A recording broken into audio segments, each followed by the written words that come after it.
Giroud est un meilleur neuf que Benzema. De Laurenti pense que le mec, il dépense 1 euro, il meurt. Alex Ferguson, c'est juste un Giroud qui a eu beaucoup de moyens. C'est pour ça qu'il a réussi. Raphaël Leao du Milan AC est une immense fraude. Marquinhos, capitaine du PSG? Non mais arrête, il a le charisme d'une nuit. C'est quand même pas de ma faute si je préfère Ronaldinho à Zidane. Si tu me dis que Rudy Garcia il a le niveau pour entraîner le Napoli, alors Balerdi il a le niveau pour jouer au Real Madrid. David Trezeguet est le meilleur attaquant français des années 2000. Si t'enlèves le championnat anglais, allemand, espagnol, italien, portugais, lituanien, la Ligue 1 c'est le meilleur championnat européen.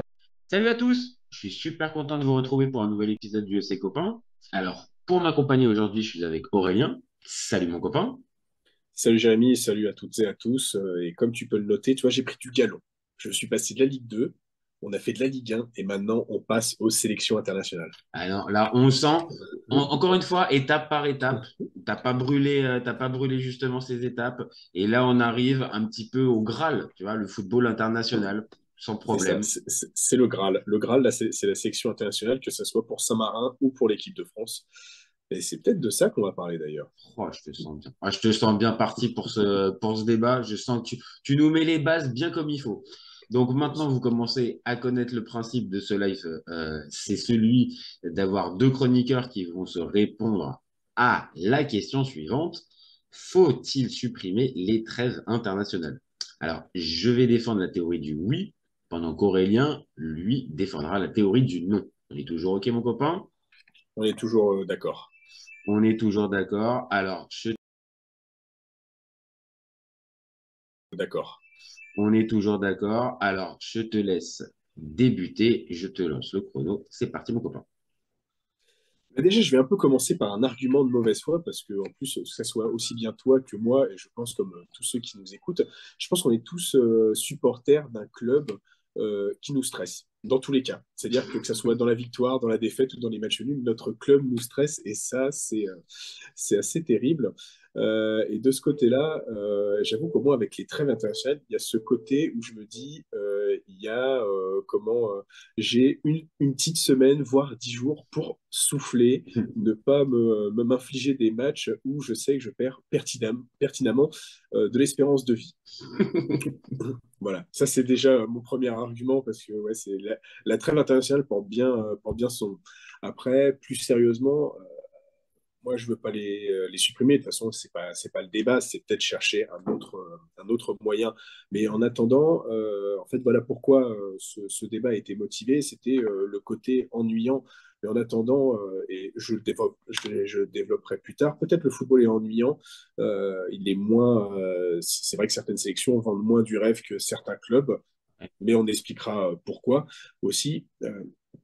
Mais en attendant, il y a un côté, du moins pour les sélections européennes, il y a un côté vrai. C'est-à-dire que j'ai jamais vu autant de joueurs se transcender pour leur sélection nationale.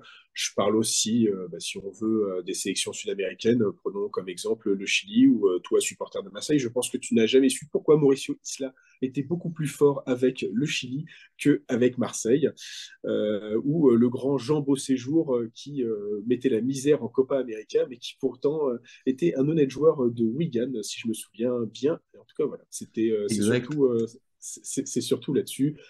J'ai de multiples arguments, j'en laisse pour le débat, mais là, ça fait 2 minutes pile poil, et ma foi, respecter les délais, c'est bien. Oh, c'est beau. Oh là là, encore une fois, hein, la rigueur, Ouais, non, non, franchement, j'ai même pas le mot. J'ai même pas le mot. J'ai même pas le mot. J'ai même pas de mot. Je vais lancer mon comme chrono. Du papier à musique. Ah ouais, c'est du papier à musique. Je vais lancer mon chrono, limite, tu vois, j'ai perdu mes arguments, mais quand même, je te rassure, je vais les retrouver. Bon, pour moi, je pense qu'il faut supprimer les trêves internationales. Je sais que c'est un peu provoque parce que, en soi, on va jamais arrêter d'avoir des matchs internationaux. Et surtout, en plus, j'ai aucun problème avec les matchs internationaux, qu'on soit bien clair. Je suis amateur de foot, donc l'opposition de la grosse sélection face à la petite, bah, moi, perso, j'aime bien et j'ai toujours bien aimé. Et sans faire de grandes phrases, pour moi, ça permet de découvrir de nouveaux joueurs, de voir des stades improbables et un petit peu, si j'ose, un peu s'ouvrir au football, quoi qu'il arrive. Mais j'en peux plus, et encore, je pèse mes mots, d'avoir des trêves internationales tout au long de l'année. Moi, c'est ça c'est ça qui me dérange. Je milite pour qu'en fait, tout soit regroupé sur une seule et même période. Donc, on enlèverait les trêves d'octobre, de novembre, de mars et de juin.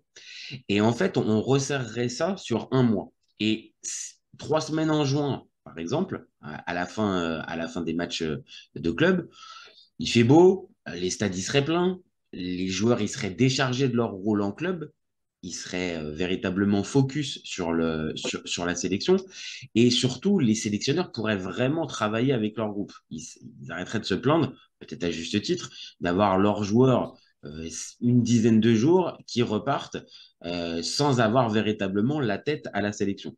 Et puis surtout, moi je pense que ça permettrait encore plus de reconnecter les supporters avec la sélection nationale. Donc, fini les matchs encastrés entre deux journées de Ligue des Champions, où vraiment on n'arrive plus forcément à comprendre la place de chaque match. Donc, on aurait l'occasion d'avoir des joueurs qui feraient un vrai break au moment de cette trêve-là. Donc, on garde, bien évidemment, ces matchs internationaux parce que c'est le sel et c'est ce qu'on adore. Mais par contre, il faut juste les étaler différemment. Voilà pour ma part.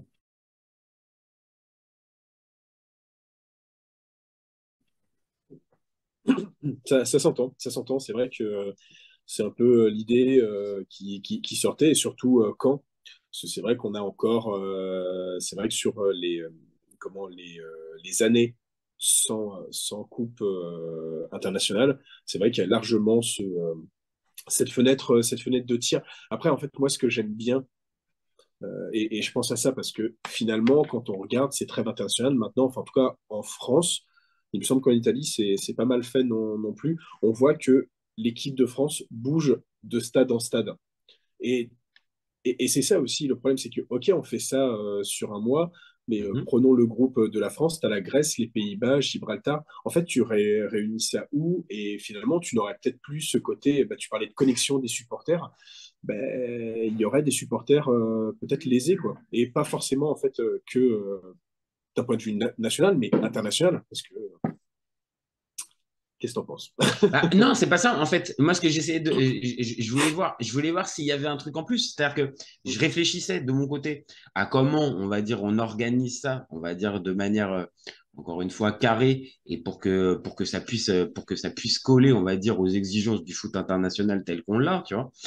Donc, ouais, peut-être. Alors, moi, je prenais un peu le principe d'une Coupe du Monde, en fait. On prend par exemple 3 semaines, un mois.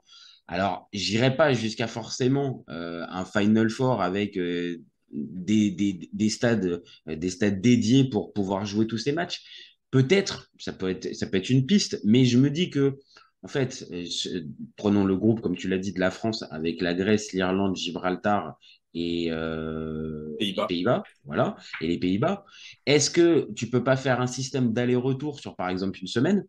Tu vois, sur, par exemple, tu joues les Pays-Bas la première semaine, tu joues la Grèce la deuxième semaine en aller-retour, et ainsi de suite, jusqu'à faire, on va dire, une partie pour que ça puisse rester cohérent, encore une fois. C'est pas les faire jouer tous les 2 jours et les faire enchaîner. C'est juste, on va dire, que même pendant la saison, ces fameuses trêves internationales que tu enlèves en octobre, en novembre, en juin et en mars, bah, ça te libère de l'espace pour les joueurs aussi pendant l'année. Donc, il y a moins cet effet, encore une fois, d'encastrement, ou d'encastrage, je ne sais plus. Voilà, j'ai un petit problème. Pour moi, c'est encastrement, mais. Encastrement. Et ça remotive les joueurs. Maintenant, pour le côté pratique, oui, j'avoue, j'avais pas forcément pensé à ça. Peut-être que c'est trop resserré, peut-être 3 semaines pour pouvoir jouer tous ces matchs-là. C'est peut-être un petit peu trop. C'est peut-être un petit peu trop. Bah, ça fait une dizaine de matchs, sachant que actuellement, tu vois des joueurs comme Raphaël Varane, voire même Tony Kroos, il me semble, qui sont montés au créneau pour dire bah, les gars, faites attention à nos organismes. Parce qu'en fait, ce qu'on voit dans nos trêves internationales, c'est que c'est vrai qu'il y a ce côté match en plus, mais quand tu vois des réformes de la Ligue des Champions qui donnent encore plus de matchs, alors que d'un côté, on a dit non, mais on fait la Ligue 1 à 18 clubs et on sauve pas au CR. Et pardon, j'ai été tergiversé. On fait la Ligue 1 on fait la Ligue 1 à 18 clubs et ça nous permet de retirer des matchs. On retire la Coupe de la Ligue. Bon, ça, c'était pas un problème. Ça nous permet de retirer des matchs, mais d'un côté, en fait, tu as l'UEFA qui Et qui s'amuse t'en remet. et qui t'en remet une couche. Genre, tu vois, ouais, mais c'est pour les gars de l'élite, c'est pas grave. Ouais, mais en fait, les gars de l'élite, eh ben, on revient. En fait, on revient quasiment à un reproche qu'on a trouvé chez certains coachs. Ouais, mais vos gars d'élite, ils peuvent se blesser. Et autant, oui, ils peuvent se blesser en sélection. Et ça, je vois le nombre. Jürgen Klopp, il en a toujours marre. Arsène Wenger, il était en lutte contre ça, mais à chaque fois. J'ai pas trouvé d'autres coachs qui Non, gueulaient autant, qui sont montés au créneau de telle manière. Et clairement, là, tu as mis les deux qui sont on va dire, euh, les plus obnubilés. vindicatifs. Ouais, voilà, c'est quelque chose d'important. Et en même temps, d'un autre côté, ça s'entend aussi dans cette fameuse question qu'on pose sur les trêves internationales. C'est que, voilà, un joueur typiquement qui part en sélection, on va dire, pas blessé et qui revient de sélection, il a fait un match, il revient et il a une blessure d'un mois ou deux, et ça, on le sait tous, c'est des années qu'on suit le foot. Il y a toujours un gars qui revient avec les ligaments croisés, oui, c'est sûr. Et Et après, là, c'est difficile de se dire, bah, tu vois, Kamavinga, il s'est fait une entorse au genou droit à cause d'un mauvais tacle de Dembélé. et surtout, si tu prends un peu plus de hauteur, tu te dis, c'est pour les rassemblements contre Gibraltar et un match amical.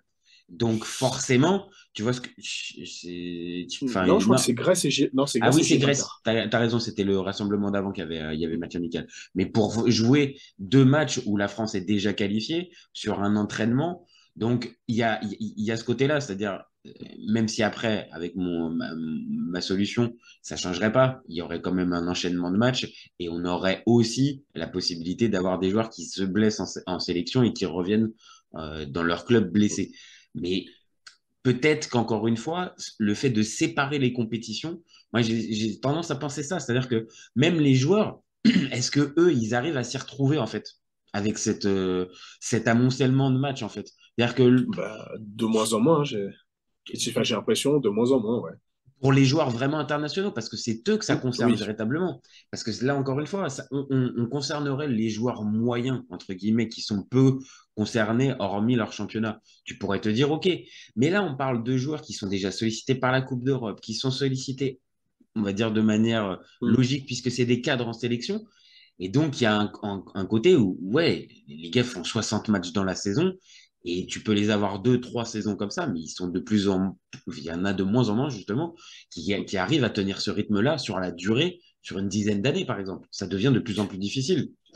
oui, c'est vrai qu'en fait, ceux que tu vois, c'est ceux qui font partie, en fait, de gros clubs, Mhm. ouais, qui font partie des gros clubs, parce que tu vois, bah, et aussi de grosses sélections. Alors, malheureusement, j'ai envie de dire Tony Kroos, malheureusement, l'Allemagne, on peut pas dire que ça enchaîne les matchs ces temps-ci, quand ça fait quand ça Non, fait des là, compétitions. c'est mauvais, c'est le mauvais exemple, mais on a Non, compris, je vois ce que tu veux mais dire. voilà, Voilà. c'est sûr que, et j'ai beaucoup de respect pour Timo Pukki, mais c'est pas Timo Pukki qui va dire, ouais, non, je trouve que j'enchaîne un peu trop de matchs avec bah maintenant il est en MLS malheureusement, mais quand il était encore en première ligue et après qu'il devait jouer avec les sélections finlandaises. Et c'est vrai que oui, quand tu vois Raphaël Varane, ça a beaucoup plus de sens parce que même s'il avait d'ailleurs il a souvent cette propension à se blesser, euh, mais comment Le oui, football, entre le Real qui va souvent loin en Ligue des Champions, c'est la ça, France qui va souvent loin c'est exactement en ça. compétition internationale, bah ouais, à la fin, t'es sur les rotules. Après, Surtout si tu as des joueurs en plus qui sont un peu fragiles, c'est le cas de Varane, qui de base peut avoir le genou un peu fragile. Et donc cet enchaînement de matchs, c'est aussi à ça en fait que je pense. Parce que après, si on reprend, on va dire, la question, on va dire, dès le départ, oui, évidemment que cette trêve internationale, je peux entendre ce que tu précises dessus avec, c'est au moins, on va dire, une zone où pendant quelques jours, tu es moins dans le feu de l'action de ton club et de ce que la vie de ton club, le quotidien de ton club t'amène. ouais, c'est Donc, ça. oui, il y a un espèce de relâchement. OK. Maintenant, ça peut aller quand tu as des matchs un minimum intéressants. Quand là, par exemple, encore une fois, le supporter de l'équipe de France il se prépare à avoir ce type de rassemblement-là qu'il y a, et honnêtement, il a intérêt d'aimer sa sélection nationale quand même, hein, tu vois? C'est sûr. Alors, c'est vrai que c'est ça aussi, mais je trouve que c'est un peu le côté élitiste, dire ouais, bon, ça joue contre la Grèce et Gibraltar. Enfin, en attendant, en fait, on avait mis la Ligue des Nations en mode non, c'est pour éviter les matchs amicaux nuls à chier. Mais en attendant, en fait, Gibraltar, ils ont le droit d'exister, la Grèce aussi, Et c'est Saint-Marin, là, et c'est là où le Liechtenstein. et c'est là où tu as totalement raison. C'est-à-dire que, et c'est là aussi où limite je me prends à être incohérent, moi, dans mon avis. Hmm. C'est-à-dire que moi, j'ai pas envie qu'on me les enlève, ces matchs-là. C'est-à-dire Bah ouais. que ces matchs-là, en soi, j'ai envie qu'ils restent parce que, comme je l'ai dit, ça te permet de découvrir des joueurs, des stades, des ambiances, du football en soi. Et ça, j'ai pas envie parce que l'opposition du petit contre le gros, la petite sélection qui va accrocher, ça, j'adore. En fait, j'ai pas envie de changer ça. J'ai juste envie qu'on l'étale différemment. Et oui, peut-être que ça ferait moins, comme tu as dit, de pause dans ta saison de club un peu haletante, ça ferait moins ce truc-là. Mais par contre, quand on tourne la page des clubs et qu'on se met sur la page des sélections, eh ben on est vraiment sur les sélections. On est à fond, on est à bloc, quitte à, encore une fois, à créer un autre type d'engouement auprès du public. Alors, encore une fois, est-ce que c'est possible? Ça, j'en sais rien, tu vois. Mais encore une fois, le fond, non, non, bien évidemment, les trêves internationales, les matchs Oui. internationaux, moi, je veux pas qu'on y touche. Encore une fois, Non, en plus, toi comme moi, on supporte des sélections où on les adore, quoi. On raterait pas un match sous aucun prétexte, hein, et que l'adversaire s'appelle Malte, Macédoine du Nord. Moi, Gibraltar, j'adore me poser devant la France, même si j'ai regardé les matchs contre le Kazakhstan, j'ai regardé les matchs contre Andorre. Ah, Alors, mais je en dis pas que je plus, suis le plus concentré, je fais peut-être bien du repassage sûr, devant, tu vois, bien sûr. mais Mais après, même moi de mon côté, je me suis surpris à certains moments à regarder les qualifiers, comme ils appellent ça maintenant, sur l'équipe TV, et même à certains moments me trouver du plaisir, tu vois, à regarder un Suisse-Biélorussie où la Biélorussie elle va mener 3-1 contre la Suisse va être obligée de s'arracher. Tu peux être dans on va dire dans des bourbiers, dans des stades qui sont complètement improbables où c'est le traquenard à plein nez et au final la sélection tombe dessus. Cette dramaturgie-là, encore une fois, moi je n'ai pas envie du tout d'y toucher. J'ai juste peur qu'à force, voilà, que on ne les sépare plus, le grand public finisse par perdre le goût de ces matchs-là. Maintenant, les matchs de compétition internationale, c'est encore un autre niveau. Et ça, évidemment, personne n'y touche. Et ça crée encore cet engouement. Mais pour cette phase de qualification, j'ai la sensation, maintenant, j'ai pas les chiffres, j'ai la sensation que c'est vraiment que les purs et durs qui suivent. Mais le grand public pour ce type de match-là, par exemple, le grand public pour le France-Gibraltar, je suis pas sûr qu'il sera devant son téléviseur, par exemple. non, je pense qu'en fait, tu peux comparer très bien avec les compétitions internationales où, par exemple, en France, malheureusement, tu sens qu'il y a vraiment un engouement dès qu'on Oui, arrive en quart de finale, quoi. c'est ça. C'est malheureux, alors que les gens oublient que, bah ouais, en fait, faut aussi se le coltiner, le France-Australie, où tu claques des miquettes parce que Giroud, il a réussi à toucher du bout du pied, et en fait, c'est un but contre ton camp, son camp d'un Australien. Mais c'est aussi ça, on va dire, l'histoire d'une compétition. Et c'est aussi après, justement, pour la 2018, c'est le cas, mais pour toute compétition, enfin, il y a une histoire particulière qui se fait. Et bien sûr que la connexion de base avec le supporter, comme toi et moi, qui suivons le football au quotidien, bien sûr, cette connexion-là, elle y est et elle existera toujours. Et c'est pas encore une Ah, fois, c'est pas nous qu'il faut aller chercher, quoi. non, c'est pas nous, c'est pas nous. C'est plus, encore une fois, ce grand public et aussi, j'ai envie de dire, peut-être les plus jeunes qui ont du mal aussi peut-être à se concentrer de la même manière sur des matchs un peu plus anonymes ou confidentiels et de les reconnecter en fait avec ça. Avec cette idée de on compile tout sur une partie, ça permettrait peut-être aussi de remettre le jeune public qui commence à suivre l'équipe de France avec ah ouais, non, mais là, on est en période d'équipe de France. Ah ouais, je suis à bloc. Remettre le maillot, suivre l'actualité et pas comme là où, honnêtement, on va dire, on suit un enchaînement de bah, ils font le rassemblement, ils ont mangé ensemble, ils se sont entraînés ensemble. Et C'est vrai que ouais, ça donne pas envie quand tu suis un peu, tu sens que oui, ça s'amuse bien, il y a une bonne ambiance, mais c'est vrai qu'il y a ce côté un peu moins. Ouais, je vois ce que tu veux dire. C'est vrai que j'avais jamais pensé à ça, mais ouais, tu sens vraiment une routine. bah ouais, et puis alors là maintenant en plus, bon ça change, mais d'habitude dans cette période-là, c'est le moment où on va enregistrer avec tous les sponsors, avec tous les Mhm. spots télé, les campagnes de pub. Enfin, tu vois, il y a un côté où, ok, on a compris que les gars, vous vous retrouvez pour faire les deux matchs. Bien sûr, il y a les deux matchs de, mais en fait, il y a tout un packaging autour. Le fameux, la fameuse arrivée des joueurs à Clairefontaine, comment ils vont être habillés, tu vois C'est ça. on en est à perdre un truc qui fait que, alors que s'ils étaient, on va dire, avec une vraie trêve, un vrai truc, bon, bah, ok, ils arrivent une fois et c'est bon, on n'a pas besoin de revenir 15 fois avec comment ils sont habillés aujourd'hui pour venir. Tu vois, ça y est, on passe à autre chose et on se concentre encore une fois sur le principal. Et ça, pour le coup, c'est les sélectionneurs qui en parlent, qui disent à chaque fois, on n'a pas assez de temps, on ne peut pas travailler, à peine on commence à travailler certains schémas que bah, les joueurs ils repartent en club. Et c'est vrai, quand tu regardes la globalité entre le moment où les joueurs rejoignent la sélection et le moment où ils repartent, et imagine pour les joueurs sud-américains ou les joueurs africains, bon, bah, là, tu comptes en plus le décalage horaire, le voyage, la trêve Ah, internationale à ce c'est moment-là, elle pas est dure, gros, hein. quoi. Mais c'est vrai que ouais, t'as qu'une semaine. C'est vrai que t'as ce côté-là.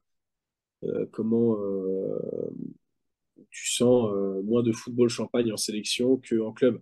Après, c'est aussi, je dirais, une dérive de club où maintenant, Peut-être. bah, t'en as quelques-uns qui ont bah, tous les gros, quoi. C'est vrai, je pense au Real, je pense à Manchester City.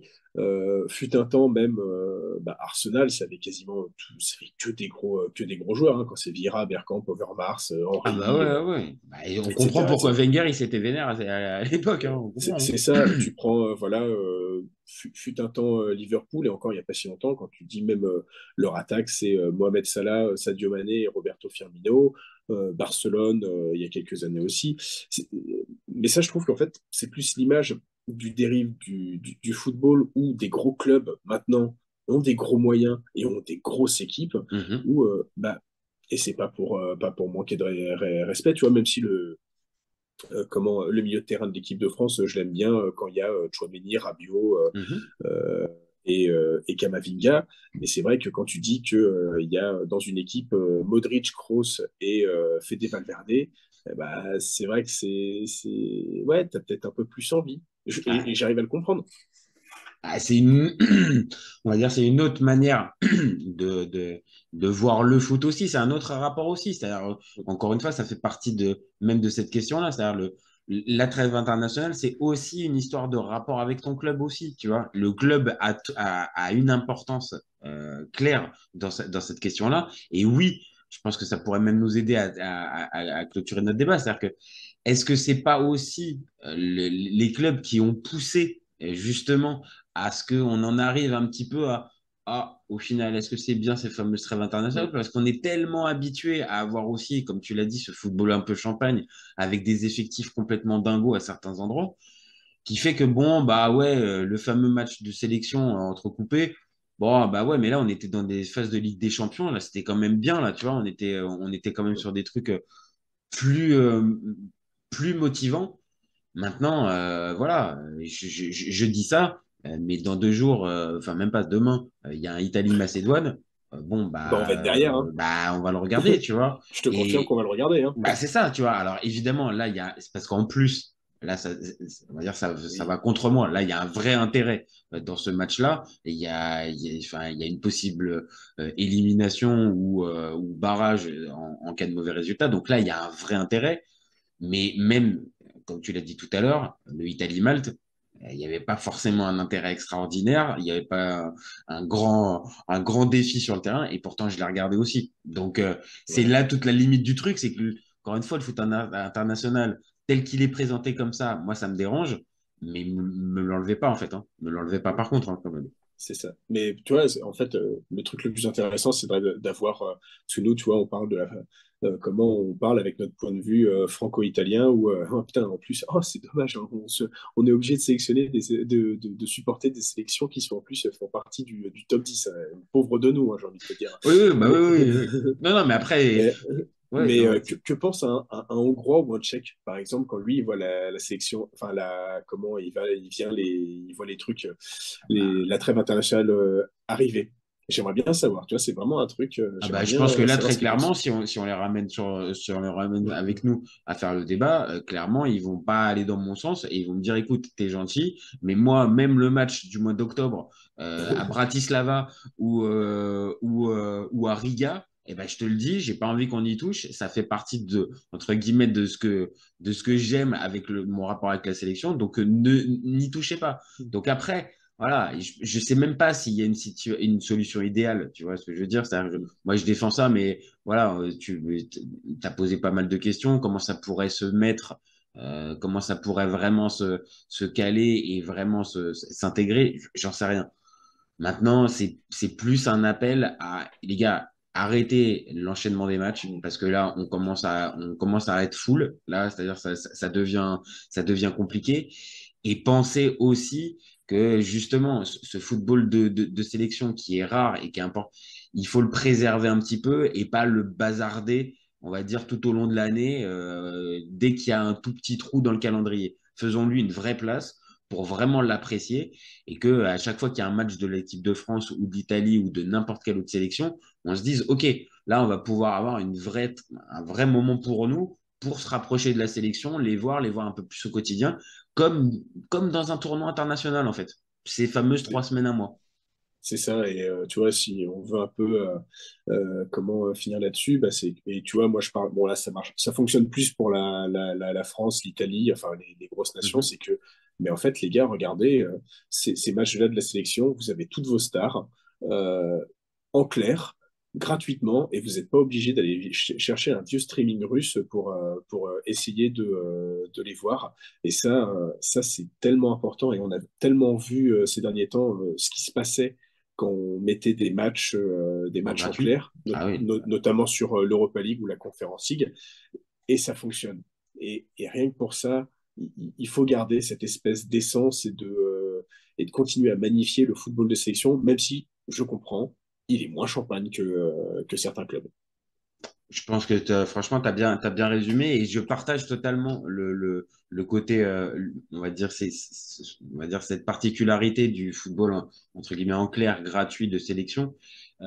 C'est aussi ça qui rapproche aussi peut-être le public de cette sélection, c'est cet accès gratuit. Et quand alors en France, nous on a l'exemple en France, mais je pense que dans tous les pays européens c'est la même chose et même dans les pays c'est l'accès au football est de plus en plus difficile, de plus en plus payant et de plus en plus cher et de plus en plus compliqué. Là, par contre, je parle en France, parce que pour pouvoir avoir toutes les chaînes, ne serait-ce que juste pour regarder la Ligue 1, il te faut 3 chaînes.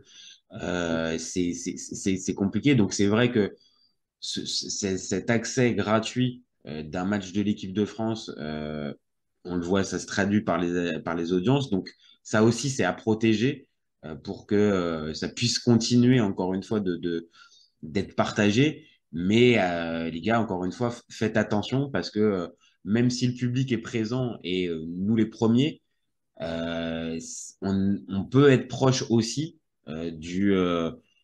je vais pas dire du gavage, mais pas très très loin, à force de nous les répartir comme ça et de nous les donner comme ça, en fait.